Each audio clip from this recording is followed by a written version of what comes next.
Children, I hope you have gone through my previous video, and today we will continue further. Children, we will continue with the chapter surface chemistry. In my previous video, we discussed about the types of colloids. Today we will start with the mechanism of micelle formation. Now, micelles are formed by aggregation of several ions or molecules with lyophobic as well as lyophilic part. For example, sodium stearate, it is C17H35COONa. Now, the micelle may contain as much as 100 molecules or more. It ionizes into C17H35COO- and Na+, stearate ion and sodium ion. Now, the stearate ion, it associates to form ionic micelles of colloidal size, and it consists of two parts.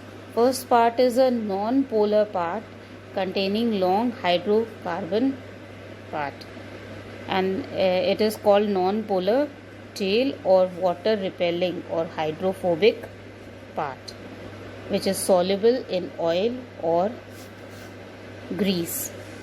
And then there is a polar group which consists of COO- ions. It is a polar ionic head which is soluble in water but insoluble in grease. So it is water attracting or hydrophilic part. Philic means loving. See over here. This is the stearate molecule. So in this circle, this is the hydrophilic head, and this tail, this is the hydrophobic. So tail consists of CH3, CH2 groups, alright, hydrocarbons, and this hydrophilic head, it consists of C double bond O, O-. Okay, so this is what a stearate ion looks like. At critical micelle concentration, anions are pulled back into the bulk of solution, and they form a cluster of molecules in which hydrocarbon tails are in the interior of the cluster and ions end are at the surface of the cluster. This is called as micelle formation. Okay, see here, this is a micelle. So in this case, if you see, tails are in the interior and heads are at the surface. So this is a micelle formation. All the tails are towards the interior side and all the heads are on the outer side. So this is an ionic micelle. Now similarly, in case of detergents, example, sodium lauryl sulfate, polar group is SO3O- along with long hydrocarbon chain. Now let us see, this is about the hydrophobic and hydrophilic and the micelle. Now let us see how the cleaning action of soap takes place. Soap molecules, they form micelles around the oil droplets in such a way that the hydrophobic part of the stearate ion is in the oil droplet and hydrophilic part projects out of the grease droplet like bristles. So since the polar groups can interact with water, the oil droplet surrounded by stearate ion is now pulled in water and removed by the dirty surface. Thus, soap helps in emulsification and washing. Negatively charged particle around the globules prevents them from coming together. So see, if this figure here, this is the grease on the cloth. Now in this figure, the stearate ion has arranged itself around the grease droplet. These are the stearate ions.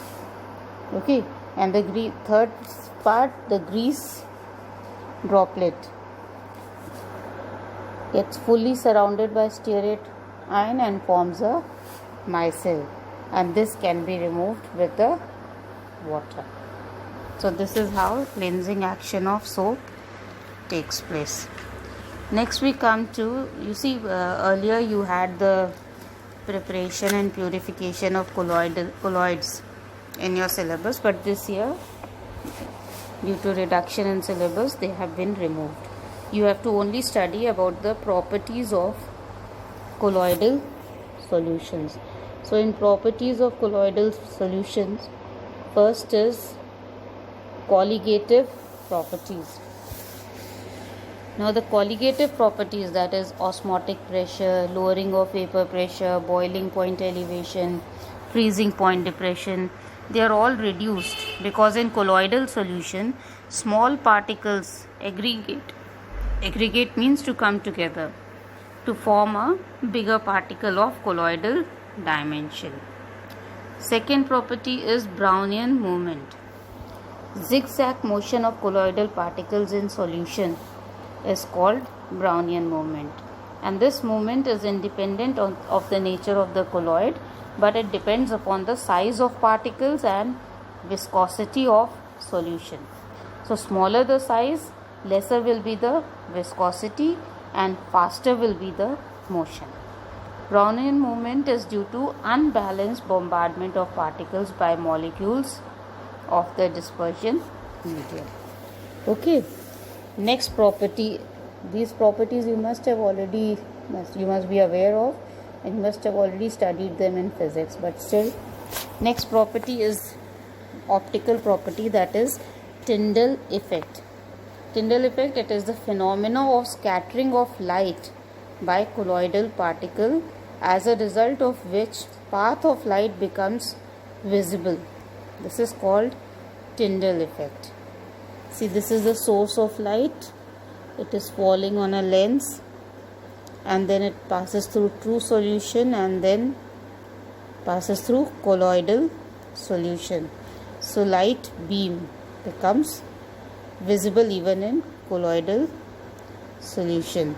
And here again, source of light, lens, and if you look at this colloidal solution through a microscope, you will be able to see scattering of light in all directions. Now example of this is when a car headlight is shown directly in a blanket of fog or mist.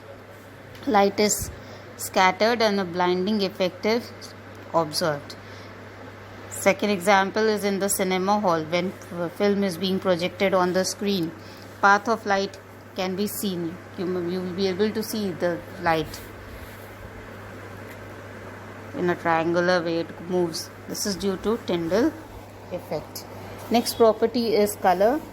The color of colloidal solution, it depends on its wavelength of the light which is being scattered by the dispersed particles. The wavelength depends on size and nature of particles. So the color also depends on the manner in which the observer is seeing the light. For example, gold sol is red in color, but the size of particle, as the size of particle increases, its color will change to purple, then to blue, and finally it will become golden in color. So when you are seeing it, upon that the color will depend. Next is electrical property of colloids. Now the particle of colloidal solutions, they have electrical charge, positive or negative, and that is why they are stable. Now for origin of charge there are several views. Some people believe that it is due to frictional electrification, that is rubbing of the dispersed particle with the dispersion medium, which causes friction and then it causes some charge on the colloidal particle. Second belief is that it is due to dissociation of surface molecules. As a soap molecule dissociate into ions in aqueous solution, the cation Na plus passes into solution while anion form aggregates because of weak forces. So that is a reason which is believed for generation of charge. Third is due to selective absorption of ions. Particles constituting the dispersed phase, they absorb only those ions which are common with their own lattice ions. For example, if dilute solution of silver nitrate is added in aqueous solution of potassium iodide, precipitate of silver iodide will absorb negative I minus ion from the dispersion medium to form negatively charged sol. AgI plus I minus from dispersion medium, which is Ki. It will form AgI I minus. This is negative sol. Alright. But if silver iodide is formed by adding dilute solution of potassium iodide to silver nitrate solution will be positive charge, because it will absorb Ag plus ion instead of I minus. See, in this case silver iodide, it is put in a dispersion medium of silver nitrate. So in this case you will get AgI Ag plus. This is a positive sol because positive ion has been adsorbed. Okay. Now the combination of two layers of opposite charges around colloidal particles is called as Helmholtz electrical double layer. Okay. And the potential difference that exists between the stationary layer of compensating charges and diffuse layer which is present in the body of solution is called as electrokinetic potential or zeta potential. In the presence of equal and similar charges in colloidal particles, they cause repulsion among themselves and they do not coagulate. See here, this is the liquid, this is the fixed layer, this is the movable layer, and this is the surface of solid. So this is called as Helmholtz double layer. There is negative charge here, positive charge over here.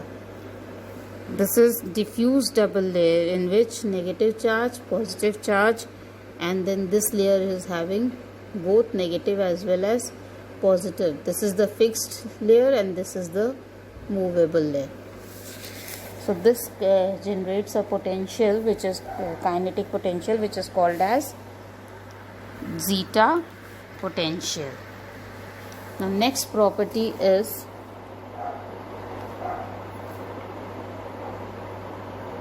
electrophoresis. Now the phenomena of movement of colloidal particles under an applied electric field is called as electrophoresis, and this process confirms the presence of charge on colloidal particles. Positively charged particles, they move towards cathode, while negatively charged particles will move towards anode. And when movement of particles is prevented, the dispersion medium begins to move in an electric field. This phenomena is called as electroosmosis. See here. This is a reservoir and there are two electrodes, anode and cathode. This is the initial level. You have dispersion medium, which is water. There is a stop clock and there is a colloidal solution. So the charge will move like this. All the negative charge, they will get collected at the cathode. Okay.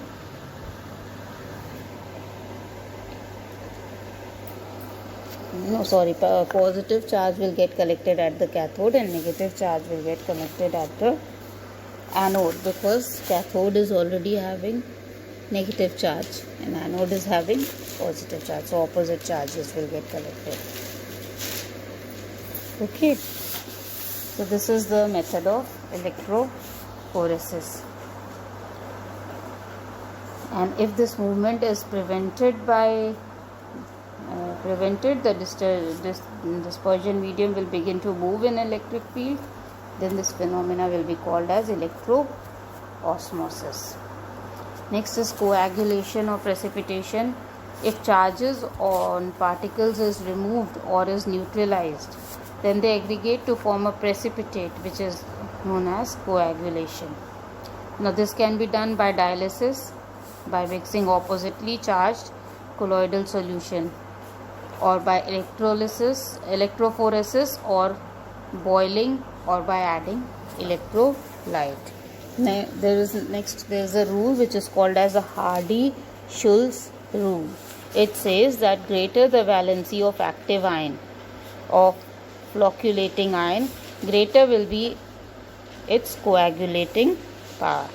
That is, in the coagulation of negative salt, coagulating power is in order of Al3 plus is greater than Ba2 plus, which is greater than Na plus. So 3 plus is greater valency, so it has more coagulating power, then 2 plus, and then plus 1. Similarly, in coagulation of positive salt, the flocculating power is in order of FeCN6 4 minus, PO4 3 minus. 4 minus is greater than 3 minus, then SO, that will be greater than SO4 2 minus, which will be greater than Cl minus. So greater the charge, greater will be. Only thing you have to remember is, in case of negative salt, it should have greater positive charge. In case of positive salt, it should have greater negative charge. Next is coagulating power or value. Minimum concentration of electrolyte in millimoles, which is required to cause coagulation or flocculation of 1 liter of a salt, is known as coagulation value or flocculation value. Now, smaller the coagulation value of an electrolyte, greater is its flocculation or coagulation power. Coagulation of lyophilic salts. Now, the stability of lyophilic salts is due to charge and solvation of colloidal particles. Lyophilic salts are coagulated either by adding an electrolyte or by adding a suitable solvent. Next is protection of colloids. The process of protecting lyophobic colloidal solution from precipitation by electrolytes due to previous addition of some lyophilic colloid is called protection.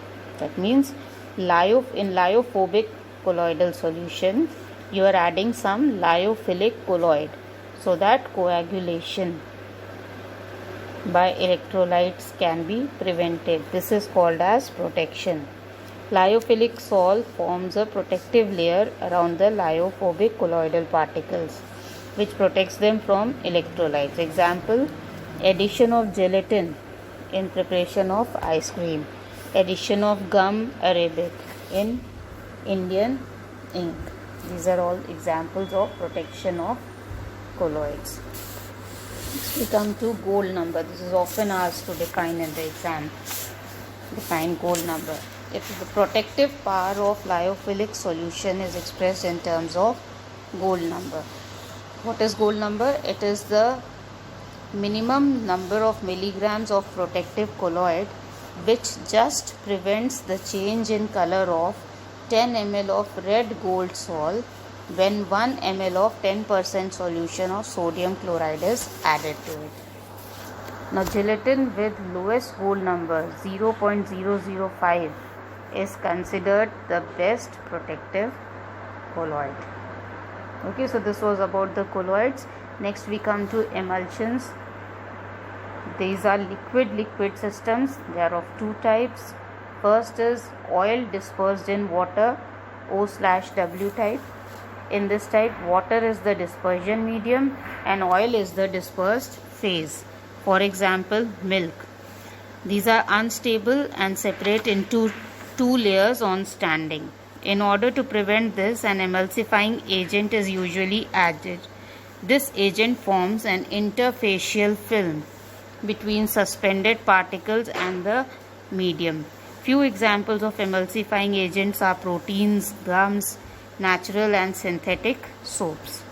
Next is water dispersed in oil, W/O type.